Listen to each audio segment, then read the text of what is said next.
Mamuni by the bike collabo.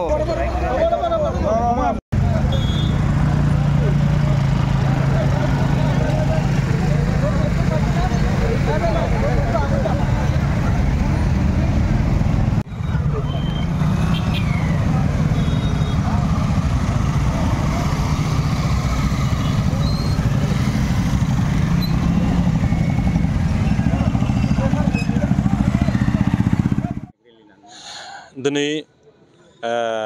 27 January 2025 आरो बे 27 जानुवारिया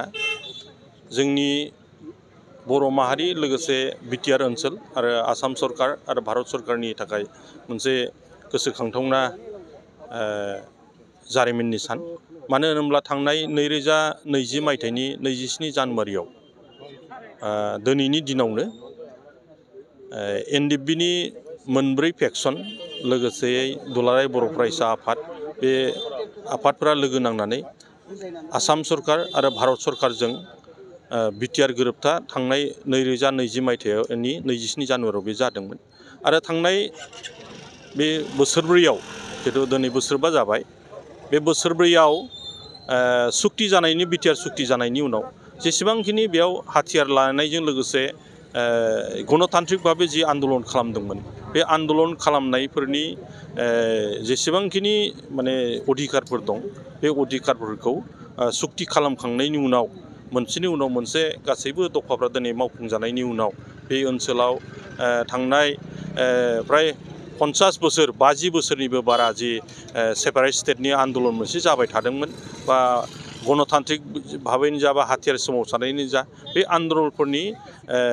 जेसेबांखिनि आन्दलनकारिफोर दं बेजों लोगोसे बे ओनसोलनि रायजो राजाफ्रा बे बिटिआर सुक्तिखौ दिनै बरायदों बयबो गोजोनदों बेनिखायनो बेयावहाय आन्दलननि उनावहाय जेसेबांखिनि जाथावथारै घटनाफोर जादोंमोन जे बहाबा राजा लामा होबथानाय बहाबा बाजार होबथानाय अफिस आदालत बन्द बहाबा दांगाबाजि बहाबा आर्मि पुलिसजों माने बेबायदि आर्मि पुलिसनि माने मायाव अयथासाराव गोलैनो गोनां जादोंमोन गावजों गावबो जि माने एना एनि फोथायलायनाय जादोंमोन दा बेफोरो जोंहा थांनाय 2020 मायथाइनि 27 जानुवारियाव जि सुक्ति जाबाय बे सुक्ति जानायनि उनाव सम्पूर्ण भावे दिनै सान्ति जाबाय आरो बे सान्ति जानायखौ दिनै जोंहा बिटिआर सरकारनि मानव गेदेर चिफ प्रमद बर' लोगोसे गबिन्द चन्द्र बसुमतारी बिथांमोननि जे बिटिआर सरकारनि सरकार बे सरकारा सम्पूर्ण भावे बे सान्ति परिबेखौ लाबोनायाव बिथांमोना दिनै माने दैदेननो हादों आरो बे ओनसोलखौ बिथांमोना मोजाङै सरकार सालायनायाव बिथांमोना जाफुंसारनो हादों बिनि थाखायनो दिनै बिटिआर ओनसोलनि 40टा समस्तिनि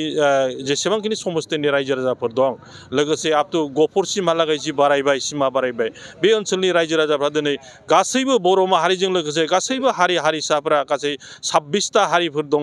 हारिसा दङ बिसोरबो गासैबो बे माने सुक्तिखौ गनायदों आरो दिनै गोजोन मोनदों आरो बे गोजोननि थाखायनो दिनैहाय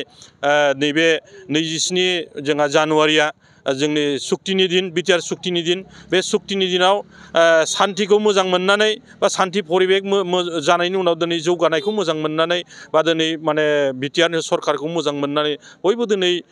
माने गाव गावनो गोसो जानानै बयबो दिनै ओंखारबोदों आरो बेयो खोब मोजां जादों आरो थांनाय दिनफोराव जेनेबा नैबे बोसोरबायाव जोंहा जेरैबायदि सान्ति परिबेक जाबाय आरो बे परिबेकआ स्थायी भावे जोंनि गेजेराव थाबाय थाथों जोंनि गेजेराव